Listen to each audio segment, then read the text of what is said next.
Mas muitas pessoas procuram os padres na igreja é porque não tem o dinheiro da terapia. Está tudo certo. O padre, quando ele tem uma boa formação humana, ele é um bom terapeuta também. Ele sabe, ele entende de almas humanas. Já viu muito problema na vida. Então ele é um bom conselheiro, sim, ele pode ser um bom conselheiro. Então quando eu aprendo a falar sobre aquilo que me oprime, eu já estou curando um pouco daquilo que está me oprimindo. A palavra tem um poder enorme de retirar de nós. Então o processo da vida ele pode ser terapêutico. Eu posso viver diariamente as minhas terapias e ir alcançando cada vez mais um bem-estar. Agora, eu preciso estar consciente. E na pressa eu não enxergo.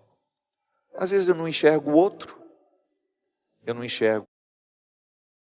Lembro que na semana passada nós falávamos da distinção entre o cansaço e a insatisfação. Às vezes a pessoa não está cansada, ela está insatisfeita com a vida que ela está levando.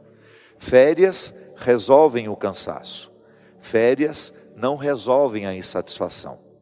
O que resolve a insatisfação é a mudança de rumo, é a tomada de decisão. E nesta música tem uma estrofezinha que os compositores foram muito inteligentes e muito sensíveis, que é conhecer as manhas e as manhãs. Veja que são duas palavras muito parecidas, só tem um acentozinho. É como se ele quisesse dizer, a gente precisa aprender a distinguir as coisas. A distinção é fundamental. O saber distinguir o cansaço da insatisfação por ele. Na pressa a gente não distingue nada. O que muitas vezes infelicita uma pessoa é a pressa com que ela vive. Na pressa você não percebe o valor das coisas. Na pressa você não sente nem o sabor do que você está comendo. Os especialistas dizem que a gente tem que mastigar quantas vezes? Cada colherada? 50 vezes? E dá um tombo na comida e já engoliu. Ansiedade. Você sabia que quando você come demoradamente, quando você mastiga demoradamente cada porção de alimento, o seu cérebro tem mais tempo para processar a saciedade. Então aquele pratinho que você repetiria 3 vezes, porque você comeu depressa, você não teria necessidade de repetir se você comesse devagar. Porque comendo devagar, o seu cérebro entende de que o organismo já recebeu o alimento necessário para a saciedade. Por isso que obesidade está muitas vezes associado aos processos de ansiedade. A pessoa come depressa demais. Não dá tempo ao cérebro de identificar que já teve alimento suficiente para saciar o corpo. Ele vai pedir mais. Então ele não joga a informação de que o corpo já está saciado. Experimente comer mais devagar. Você vai sentir melhor o sabor dos alimentos e você vai ter menos necessidade. Eu vejo direitinho, às vezes nós estamos na estrada e passamos um longo período sem comer. Quando a gente desce e a gente encontra um restaurante que tem self-service, por exemplo, você tem vontade de sair dali com 4, 5 pratos montados. Não é assim? Quem está fazendo aquele prato é a sua fome. Quem está fazendo aquele prato é a sua ansiedade. Se você tivesse a calma de fazer um prato menor, comer devagar, você não teria necessidade de comer tanto. Então, quando eu opto por viver mais tranquilamente, eu tenho um favorecimento de todo o meu quadro, espiritual, mental e físico. Eu não tenho crescimento de vida espiritual na pressa, preciso parar, eu preciso me recolher. Falamos disso o mês inteiro. A vida interior é uma construção. Ela não vem da noite para o dia. E eu tenho alguns instrumentos que constroem a vida espiritual: a oração, o jejum, a reflexão. E isso só é possível na pausa. Eu quero ter tudo isso, mas eu quero continuar vivendo com pressa. Não vai dar certo. Eu quero saber distinguir o cansaço da insatisfação. Na pressa você não vai. Você tem que se ouvir. Se você não tiver o hábito de se ouvir, você não saberá viver as distinções necessárias para o seu bem-estar acontecer. E um outro ponto: com pressa você não será capaz de conhecer ninguém. Você vai viver movida pelo preconceito. Movido pelo preconceito. Por quê? Você não tem disposição de olhar para as pessoas. Você não tem disposição de entrar nos avessos das histórias. Às vezes a gente não tem disposição de ler um livro até o fim. Aliás, essa geração agora ainda é pior que... Eu sou a geração que leu e leio. Eu tenho o hábito de ter sempre um livro comigo. Mas na minha geração já tinha o hábito do resumo. Quantas pessoas que eu vi, quantos colegas meus, os livros que eram exigidos no colégio. Tem que ler, porque na aula de literatura você vai fazer uma prova sobre aquele livro, ou o vestibular, eu não sei se ainda é assim, o vestibular dizia, né, quando você se inscrevia numa universidade para fazer o vestibular, você recebia a lista dos livros que você deveria ler, porque eles seriam cobrados lá. Eu não sei o que se exige hoje. E tem gente que lia o resumo. É engraçado, né? O resumo, ele não vai me dar a satisfação da história por completo. Eu quero a história inteira. Porque é o processo da construção da história que gera a satisfação. Ler é uma satisfação. Deveria ser para todos nós, porque é um elemento humano. Importantíssimo para o processo formativo intelectual. Quem não gosta de ler vai ter dificuldade de falar. Quem não gosta de ler vai ter dificuldade de escrever. Sem motivo que a linguagem hoje está cada vez mais pobre. O vocabulário dos nossos jovens é paupérrimo. Muitas palavras estão caindo no total desconhecimento, porque elas não são usadas. A língua, gente, é um organismo vivo. Se nós não falamos, a gente esquece. Se nós não falamos determinadas palavras, elas vão morrer, porque ninguém mais vai saber o significado delas. E tudo isso porque nós estamos num ritmo de vida apressado.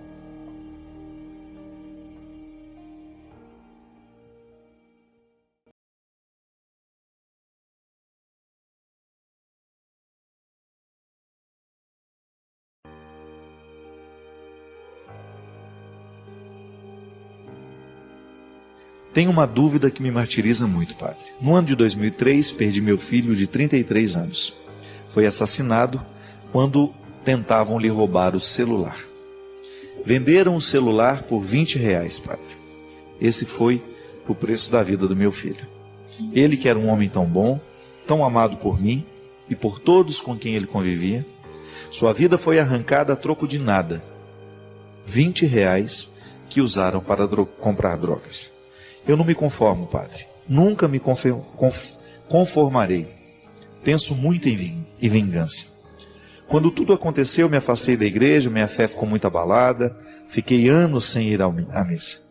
Agora, com a graça de Deus e de Maria, vou à missa, assisto os programas do Senhor, alguns programas da Canção Nova, mas mesmo assim, ainda não encontrei a paz que eu tanto preciso. Estou com uma dúvida e preciso de sua ajuda para responder. Se Jesus sofreu tanto para salvar a vida de todos os pecadores, essa pessoa que fez isso com meu filho, que mudou a minha vida, vai ser salva, Padre? Esse assassino vai ser perdoado? E eu, Padre Fábio? E eu? E o meu sofrimento de mãe, que perdeu o filho, onde fica? Me ajude a acabar com essa dúvida, Padre.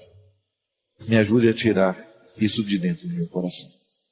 Minha filha, nós não temos como arrancar de dentro de nós nenhum sentimento negativo se antes a gente não se reconciliar com as situações que o geram.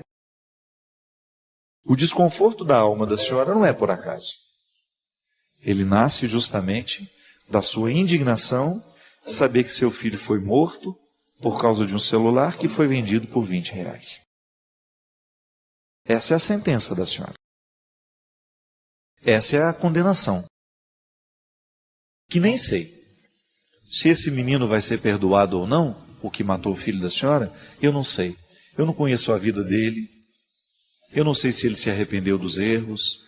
Eu não sei como é que ele vai encontrar a morte.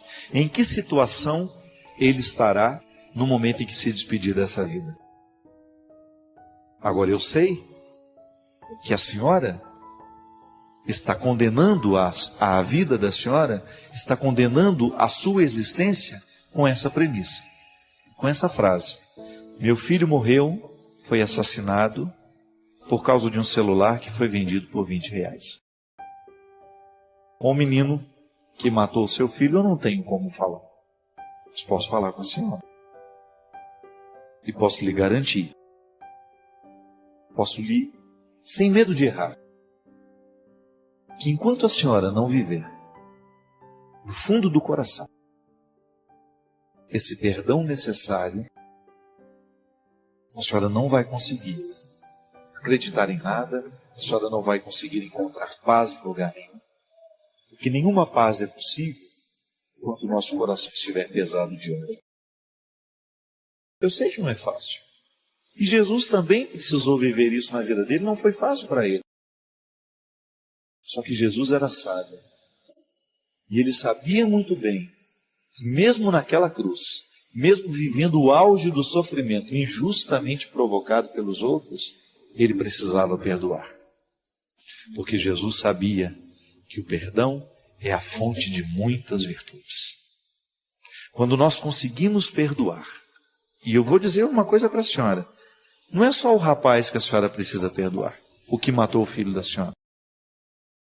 A senhora precisa perdoar a vida, a senhora precisa perdoar o acontecimento, a senhora precisa perdoar todo o contexto em que o filho da senhora estava situado no momento em que ele foi morto. Porque essa culpa que a senhora conhece e reconhece naquele assassino não está só nele. A senhora acabou esparramando isso em muitas situações e a senhora deve saber muito bem disso, porque quando nós identificamos um culpado, aquele mal-estar acaba atingindo a nossa vida inteira. Tanto é que o assassino nem deve saber do que ele provoca na senhora ainda hoje. Agora, a senhora está com a arma apontada para a cabeça da senhora. E a cada instante a senhora dispara. Porque odiar é uma forma de se matar aos poucos. Toda vez que nós optamos por viver o ódio, é como apontar uma arma para a cabeça que nós disparamos aos poucos. Porque o ódio, essa incapacidade nossa, muitas vezes, de perdoar a vida, de perdoar quem nos magoou, porque o ódio é alimentado justamente pela falta de perdão, é ela que vai fazendo com que a gente perca a qualidade da vida. Bom, minha gente, hoje nós estamos falando muito de sofrimento de pai e mãe, né? Que perde filho. Quantos filhos ficam abandonados pelo mundo porque o pai e a mãe, no momento em que perderam aquele filho, esqueceram que eles tinham família, que existiam outros filhos precisando deles? Quantos filhos choram isso? Padre, às vezes eu acho que a minha mãe só tinha aquele filho, porque depois que ele morreu, ela nunca mais cuidou de nós. Ela mergulhou tanto no seu sofrimento, padre, que ela foi incapaz de olhar para nós que ficamos. A Vânia, quando perdeu o Gustavo, que era o filho mais velho dela e do Caião, menino cheio de vida, estava indo de férias, passar férias no Mato Grosso. Aquele menino bonito, cheio de vida, que ela se despediu ali de manhã, à noite estava morto. Eu me recordo que o Alessinho e a Thaís e o próprio marido, Caião, foram fatores determinantes para que a Vânia reencontrasse o sentido da vida. E esta foi uma sabedoria que nasceu da própria experiência cristã que ela vive, que a Vânia é uma mulher cristã. Ela é apaixonada por Jesus. Eu vi de perto o seu envolvimento com o cristianismo. É fundamental ali. Não é só uma mochila que leva nas costas. Ela acredita em Deus. E Deus mudou a vida dela. Mas não mudou somente ela. Aquele momento de dor foi o momento em que ela pôde trazer para fora o que Deus já havia mudado dentro dela. Foi olhando para a Thaís que ficou, para o Alessinho que ficava, para os dois, que ela descobriu. Gustavo morreu, eu sofro muito, sinto muito, mas os meus 2 filhos precisam de mim.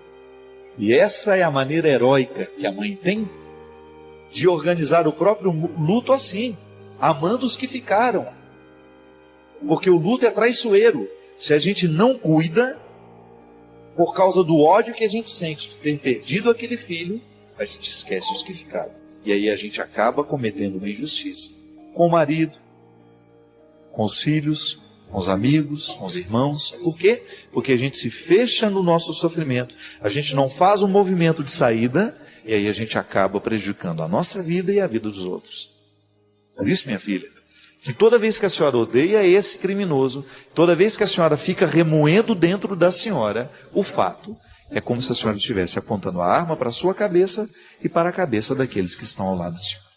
Eu não sei se a senhora tem outros filhos, mas eu, particularmente, digo, como filho da dona Ana, que todas as vezes em que eu precisei conviver com a minha mãe, no momento dos seus ódios, ela era menos mãe minha.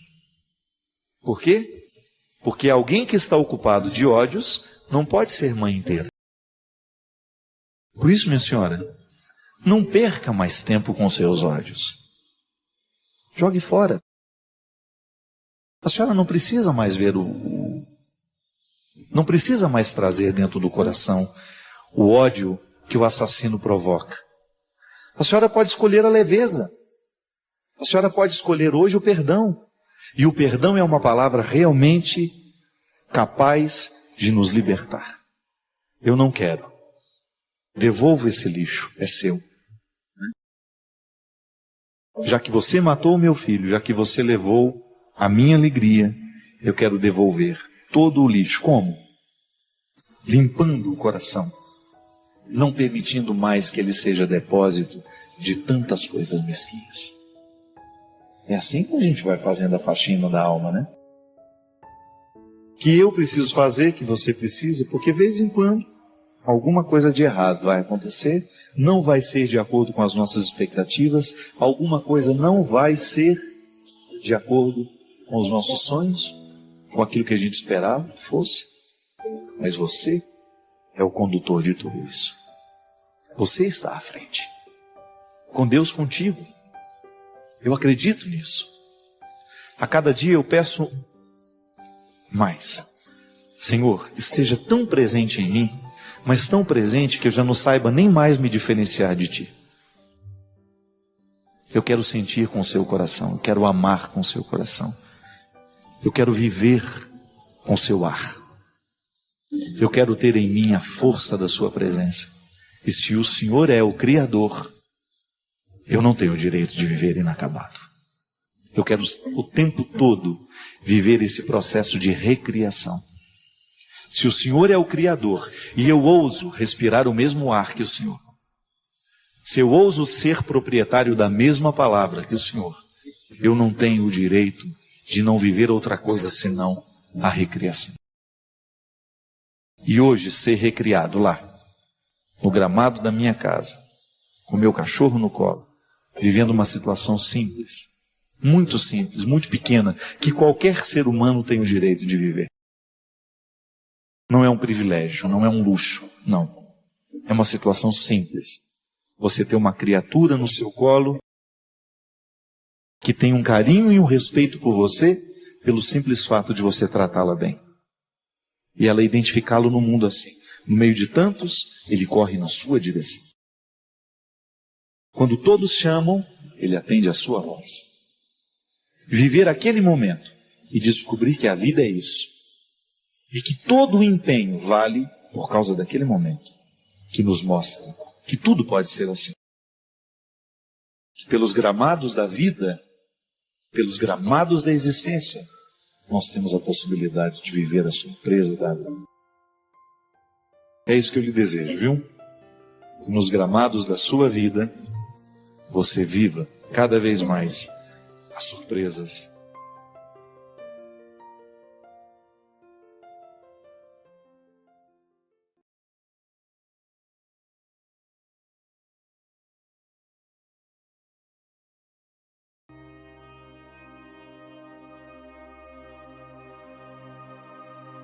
Então, os 5 segredos do amor, no fundo, é viver essa dimensão de Cristo. Cristo vive em mim. Mas essa integridade cristã, esse equilíbrio vital, esse segredo da paz, desse shalom, que é isso, né? Paz é isso. Né? É shalom, é integridade, é harmonia, é estar de bem, né? É estar saudável, estar feliz. Ele tem leis de atração. Então, há uma lei da gravidade. Olha que legal. Se eu soltar esse livro, ele vai cair. Ele vai ser atraído para a terra. Nós também somos atraídos para a terra. Há uma dimensão terrena que nos atrai. Mas se eu soltar a minha alma, ela vai subir. Então há uma dimensão de sopro em mim que tende a subir. Santa Teresinha do Menino Jesus tem trechos assim escritos maravilhosos. Ela fala que ela é um passarinho, que Jesus vai levar ela para o céu como num elevador. É a ideia da atração. O Padre Léo tinha isso muito claro. Buscai as coisas do alto. Tornou-se um momento crucial na vida dele isso, né? Percebeu? A lei da gravidade... Ele foi muito térreo mesmo, né? A gente que viveu com o Léo sabe. Térreo. Tanto que ele enfrentou os desafios. Mas você não tem a impressão de que no final ele estava feito um bicho da seda? Sim, Quer completamente. dizer, soltando... Virou outra pessoa. Né? Outra pessoa. Meu pai foi assim também. Meu pai também morreu de câncer. E no final da vida, assim, na última semana, eu tinha a impressão que eu estava diante de um anjo. Né? Por quê? Aquela impureza toda do homem que bebia, o homem que fumava... Foi purificada, né? Purificada. Ele pediu, coloca na minha sepultura, eu quis ser bom. Né? As coisas do céu nos atraem. Mas não há só a lei da atração pela terra e atração pelo céu. Há uma atração pelo outro. Uma espécie de libido. Mas não é só uma libido sexual ou sensual ou erótica. Isso também existe e é bom. Não é? Entre casais, maravilhoso o erotismo. O Papa falou isso agora na Amoris Laetitia, na carta maravilhosa para casais. Agora, há uma lei da proximidade que o Papa Francisco... A tendência a me tornar próximo do outro. Estou estudando muito Madre Teresa de Calcutá agora. Impressionante.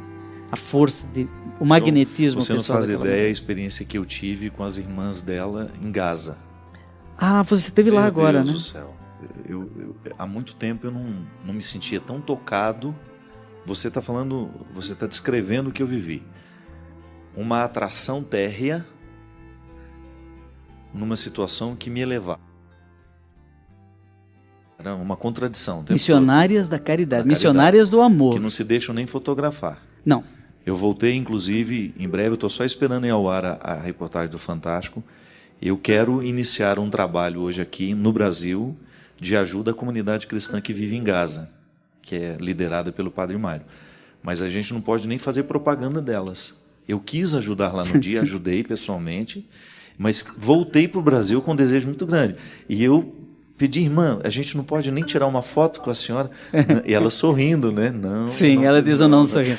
O sorriso mais lindo do mundo e dizendo, não, nós não fazemos propaganda da caridade. Se o senhor quiser nos ajudar, será muito bem-vindo. Fábio, eu volto que eles acreditem por aquilo que o Senhor disser de nós. Foi o que ela me falou. Eu quero participar desse negócio aí, sabe? Com o maior prazer. Mas eu vou voltar aqui, é que eu ainda não posso falar tudo sobre um outro livro, não é? E que tem a ver com as missionárias da caridade, mas eu não consegui entrevistar elas de jeito nenhum. Eu digo isso, foi uma experiência humana que há muito tempo eu não me sentia tão atraído por uma realidade, por um conjunto de pessoas que não tinha nada a ver comigo. Elas só cuidam de muçulmanos porque, embora a iniciativa seja cristã, João, nenhuma daquelas, elas atendem crianças, 60 crianças rejeitadas, todas elas com deficiências. E essas crianças são filhas de muçulmanos, não são cristãs. Elas são cristãs, estão num ambiente de perseguição ao cristianismo e estão lá cuidando dos filhos rejeitados dos muçulmanos. É lindo. É justamente isso que você falou. Uma atração que me reporta a algo que é superior. Eu gosto muito porque elas são muito algodão. Aquela roupa da Madre Teresa era o pano mais pobre que tinha em Calcutá. Elas são muito suadas, não é? De proximidade, elas não têm medo do abraço, não tem não. De se reconciliar com o corpo do outro. E olha, João Paulo II falou disso na Teologia do Corpo, Francisco está falando muito disso, né? Terminou todo um tempo de ácida questão de pedofilia, né? E nós entramos agora com um Papa que tem coragem de abraçar. Isso é lindo, é maravilhoso. Letátil, né? Letátil. João, a conversa tá boa, nós vamos fazer um intervalinho, senão a gente não percebe o tempo passar. É assim mesmo, quando a prosa é boa, a gente não percebe o tempo passar. Obrigado você que está conosco, a gente volta rapidinho, continuando essa conversa agradável, mais que isso, enriquecedora para todos nós. Estamos de volta com o programa Direção Espiritual.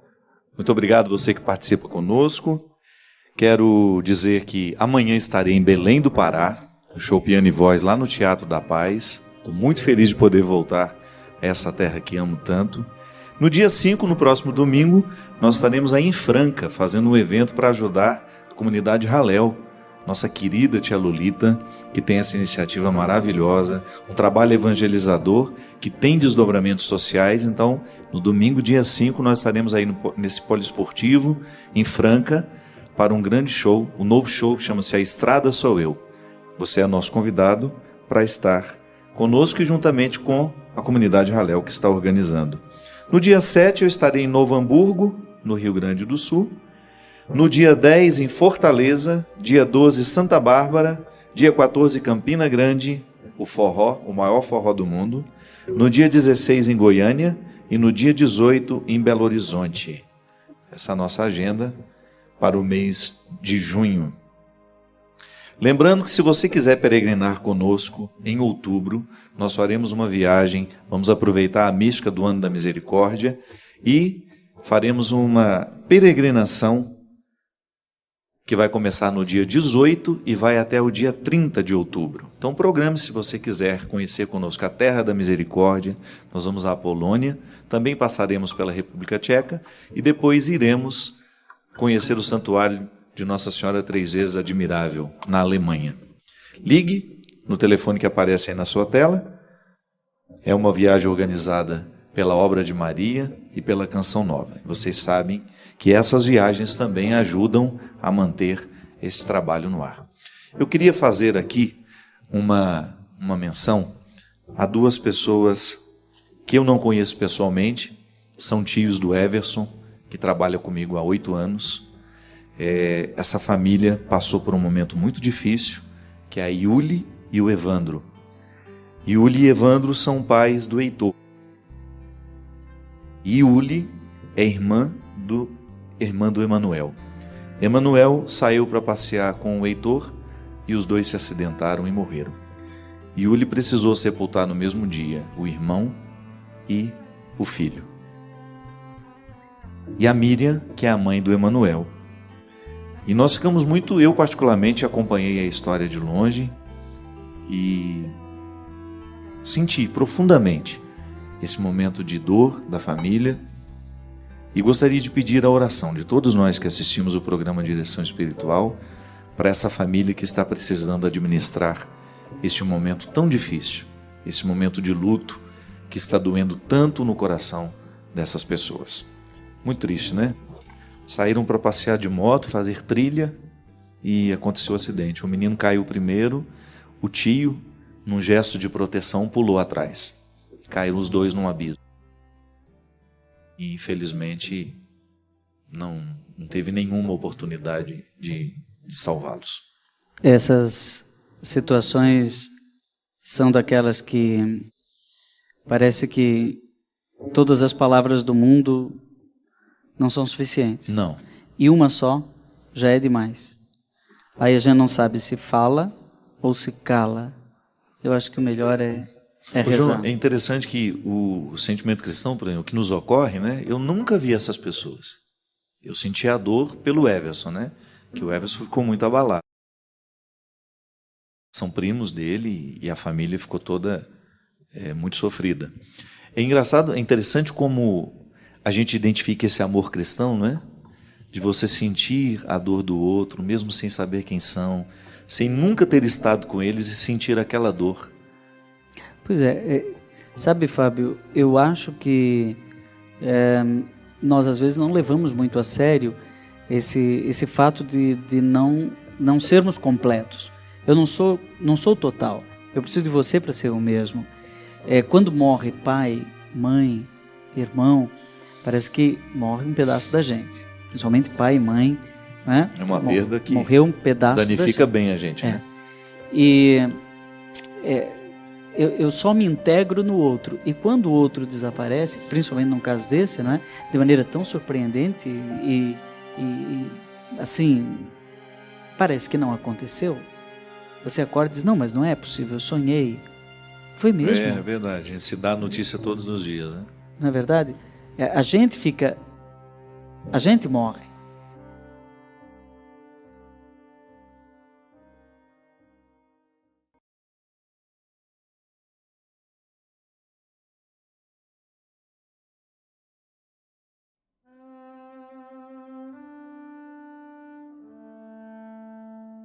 Ninguém pode olhar para o passado, observar o presente e fazer o plano de futuro na correria.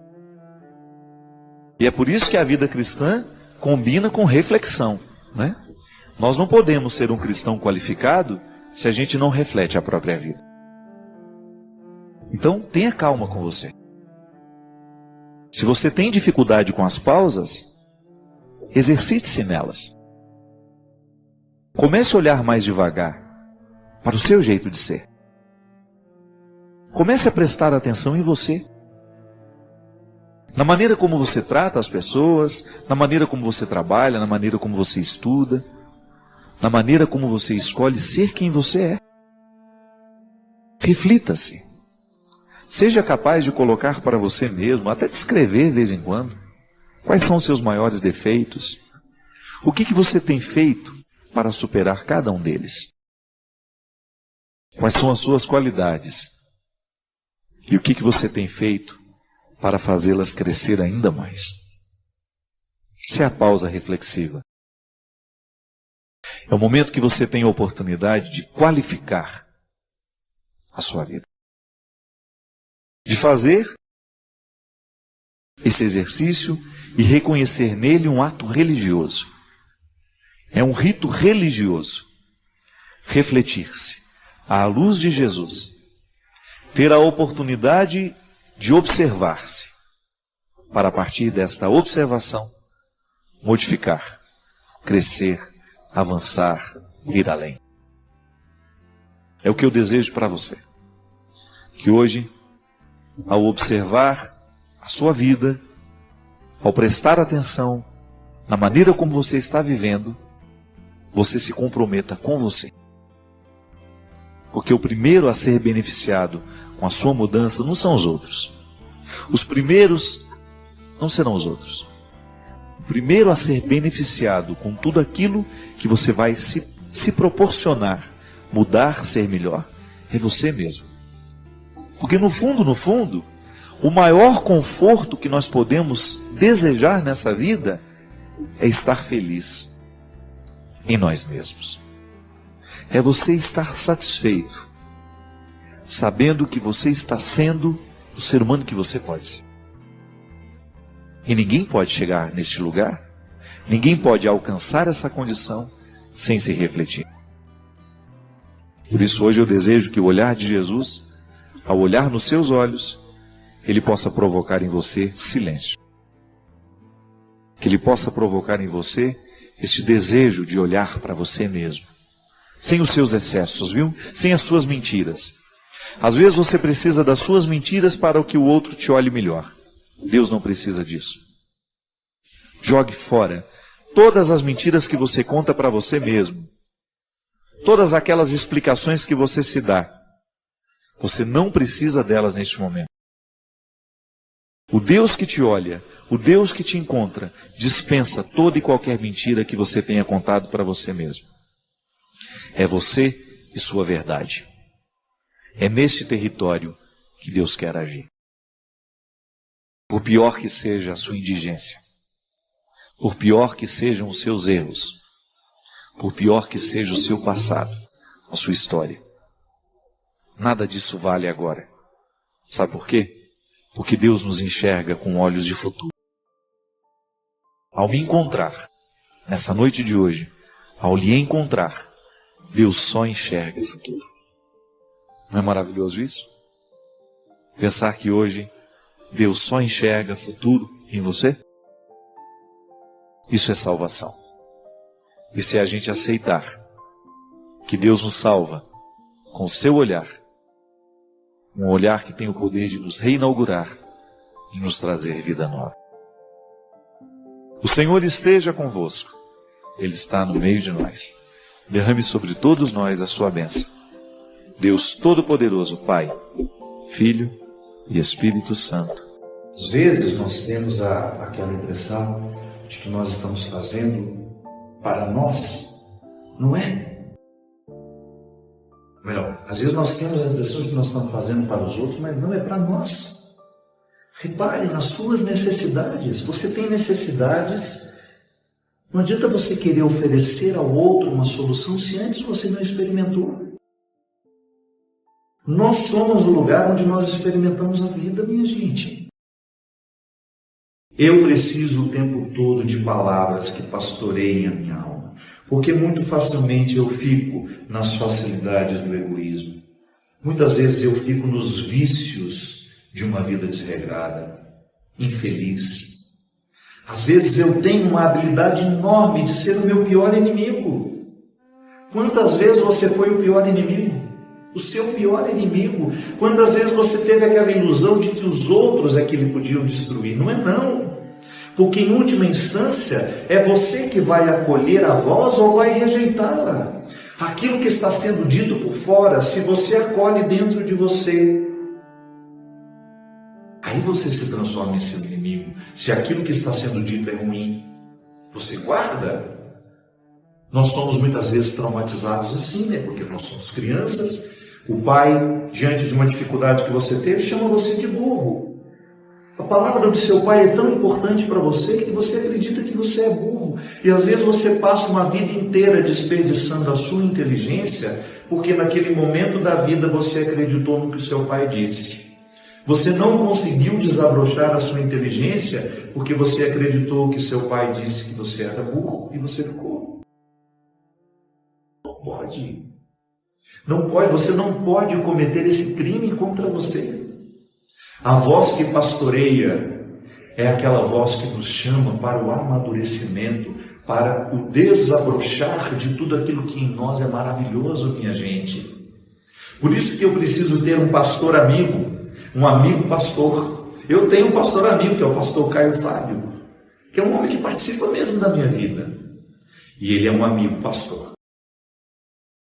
Eu trouxe para a minha vida, pela autoridade espiritual que ele tem, um homem que eu conheço, que eu identifico muito próximo da verdade, da sabedoria evangélica, e eu quero ele comigo, porque ele é meu amigo. Ou pessoas simples no meu dia a dia, que tem palavras proféticas na minha história. Como a tia Ju. Pai Fábio, o senhor tem poder de cura. Quantas vezes eu já pensei nisso, mas a palavra dela ontem para mim confirmou aquilo que de alguma forma eu já sei. Preste atenção no que os que te amam lhe dizem.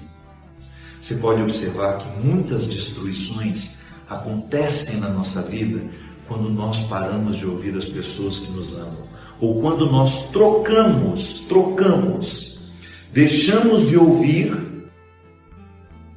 as pessoas que nos amam para ouvir aqueles que acabaram de chegar.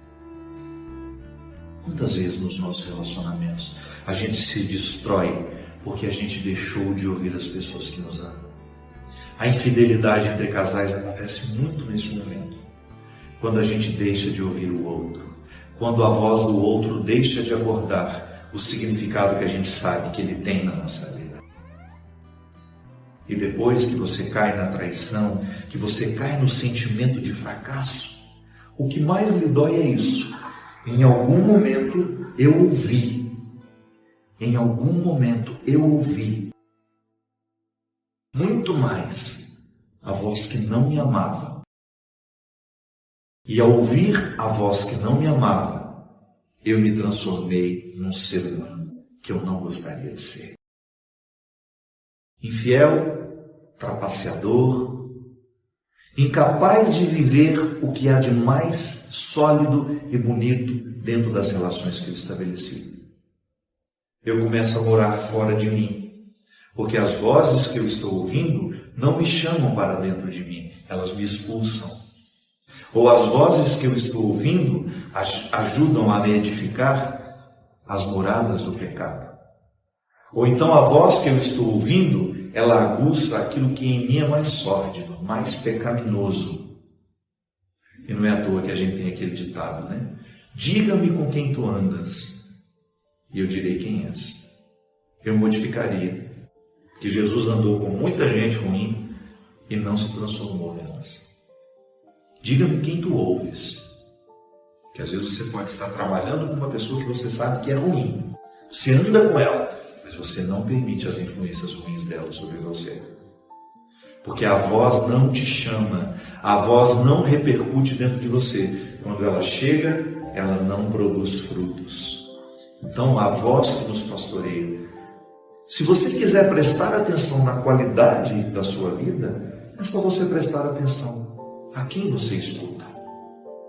Quem tem influência sobre você? Quais são as vozes que despertam as suas vozes interior? Às vezes nós temos aquela impressão de que nós estamos fazendo para nós, não é? Melhor, às vezes nós temos a impressão de que nós estamos fazendo para os outros, mas não é para nós. Repare nas suas necessidades. Você tem necessidades. Não adianta você querer oferecer ao outro uma solução se antes você não experimentou. Nós somos o lugar onde nós experimentamos a vida, minha gente. Eu preciso o tempo todo de palavras que pastoreiem a minha alma. Porque muito facilmente eu fico nas facilidades do egoísmo. Muitas vezes eu fico nos vícios de uma vida desregrada, infeliz. Às vezes eu tenho uma habilidade enorme de ser o meu pior inimigo. Quantas vezes você foi o pior inimigo? O seu pior inimigo. Quantas vezes você teve aquela ilusão de que os outros é que lhe podiam destruir? Não é não. Porque em última instância é você que vai acolher a voz ou vai rejeitá-la. Aquilo que está sendo dito por fora, se você acolhe dentro de você, aí você se transforma em seu inimigo. Se aquilo que está sendo dito é ruim, você guarda. Nós somos muitas vezes traumatizados assim, né? Porque nós somos crianças. O pai, diante de uma dificuldade que você teve, chama você de burro. A palavra do seu pai é tão importante para você que você acredita que você é burro. E às vezes você passa uma vida inteira desperdiçando a sua inteligência, porque naquele momento da vida você acreditou no que o seu pai disse. Você não conseguiu desabrochar a sua inteligência porque você acreditou que seu pai disse que você era burro e você ficou. Não pode. Não pode. Você não pode cometer esse crime contra você. A voz que pastoreia é aquela voz que nos chama para o amadurecimento, para o desabrochar de tudo aquilo que em nós é maravilhoso, minha gente. Por isso que eu preciso ter um pastor amigo, um amigo pastor. Eu tenho um pastor amigo, que é o pastor Caio Fábio, que é um homem que participa mesmo da minha vida. E ele é um amigo pastor. Eu trouxe para a minha vida, pela autoridade espiritual que ele tem, um homem que eu conheço, que eu identifico muito próximo da verdade, da sabedoria evangélica, e eu quero ele comigo, porque ele é meu amigo. Ou pessoas simples no meu dia a dia, que tem palavras proféticas na minha história. Como a tia Ju. Pai Fábio, o senhor tem poder de cura. Quantas vezes eu já pensei nisso, mas a palavra dela ontem para mim confirmou aquilo que de alguma forma eu já sei. Preste atenção no que os que te amam lhe dizem. Você pode observar que muitas destruições acontecem na nossa vida quando nós paramos de ouvir as pessoas que nos amam, ou quando nós trocamos, deixamos de ouvir as pessoas que nos amam para ouvir aqueles que acabaram de chegar. Quantas vezes nos nossos relacionamentos a gente se destrói porque a gente deixou de ouvir as pessoas que nos amam? A infidelidade entre casais acontece muito nesse momento, quando a gente deixa de ouvir o outro, quando a voz do outro deixa de abordar o significado que a gente sabe que ele tem na nossa vida. E depois que você cai na traição, que você cai no sentimento de fracasso, o que mais lhe dói é isso. Em algum momento eu ouvi, muito mais a voz que não me amava.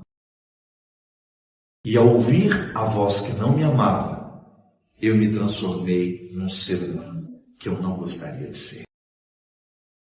Infiel, trapaceador, incapaz de viver o que há de mais sólido e bonito dentro das relações que eu estabeleci. Eu começo a morar fora de mim, porque as vozes que eu estou ouvindo não me chamam para dentro de mim, elas me expulsam. Ou as vozes que eu estou ouvindo ajudam a me edificar as moradas do pecado. Ou então a voz que eu estou ouvindo, ela aguça aquilo que em mim é mais sórdido, mais pecaminoso. E não é à toa que a gente tem aquele ditado, né? Diga-me com quem tu andas, e eu direi quem és. Eu modificaria que Jesus andou com muita gente ruim e não se transformou nelas. Diga-me quem tu ouves. Que às vezes você pode estar trabalhando com uma pessoa que você sabe que é ruim. Você anda com ela, mas você não permite as influências ruins dela sobre você. Porque a voz não te chama, a voz não repercute dentro de você. Quando ela chega, ela não produz frutos. Então, a voz que nos pastoreia. Se você quiser prestar atenção na qualidade da sua vida, é só você prestar atenção a quem você escuta. Quem tem influência sobre você? Quais são as vozes que despertam as suas vozes interior?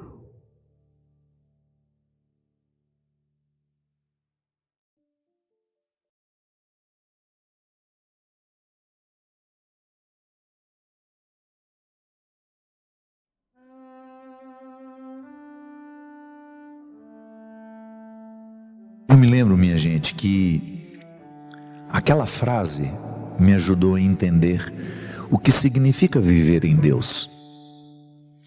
Sim, eu sou uma garrafa que se esvazia facilmente.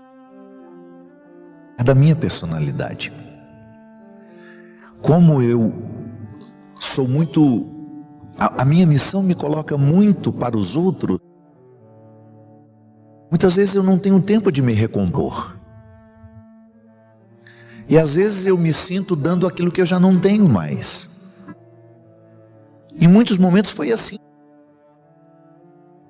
Em muitos episódios da minha vida, o meu cansaço existencial era resultado de um desabastecimento. Acontece. Sabe quando você se sente vazio, parece que não tem o que oferecer? Pois é, só se você se aproximar da fonte.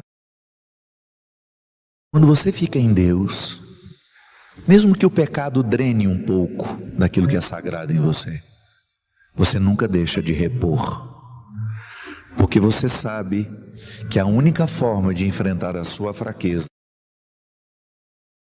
é estando ligado em Deus. Aí a gente lembra da parábola que Jesus contou sobre a videira e os ramos. Eu sou um ramo da videira. As minhas raízes são nele, estão nele. E o Léo, naquele momento, ele me ajudou, ele me deu um substrato, digamos assim, que dura até hoje.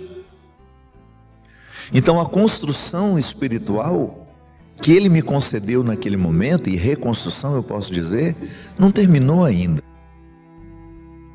Então é muito bom a gente passar pela nossa história e lembrar quem nos colocou diante de Deus. Quem foram as pessoas que colaboraram para a edificação do nosso caráter cristão. E lembrar que hoje eu preciso ter vínculos assim.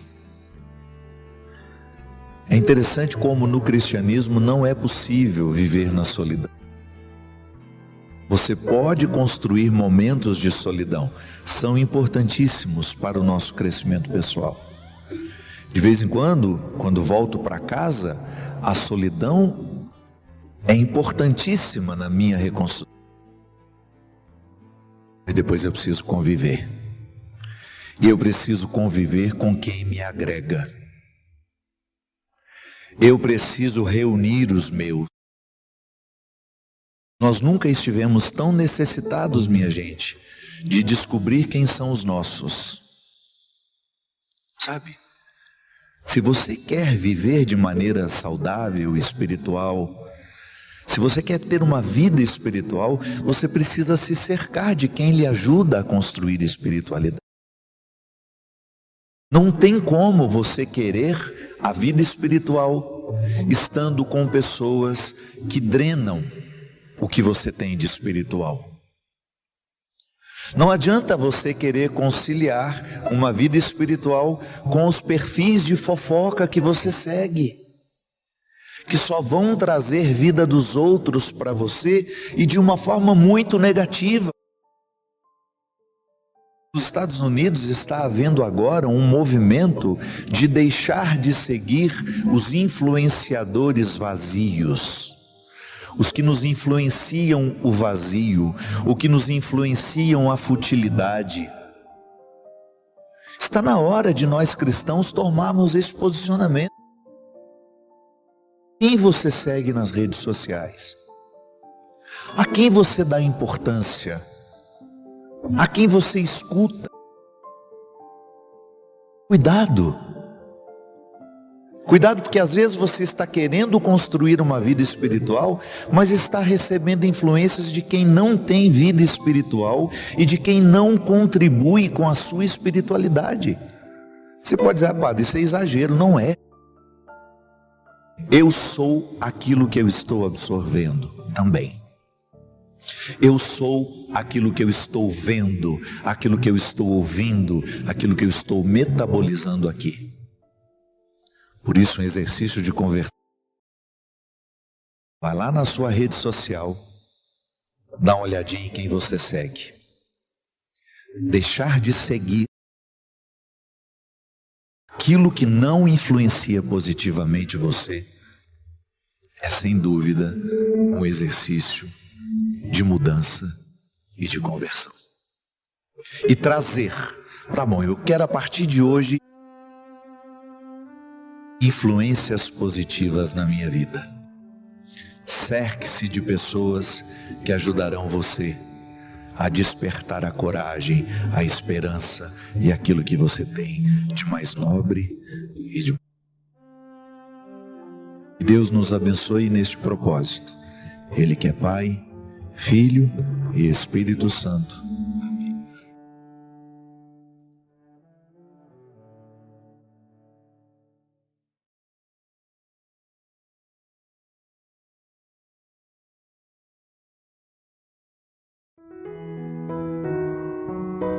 Gostou do vídeo?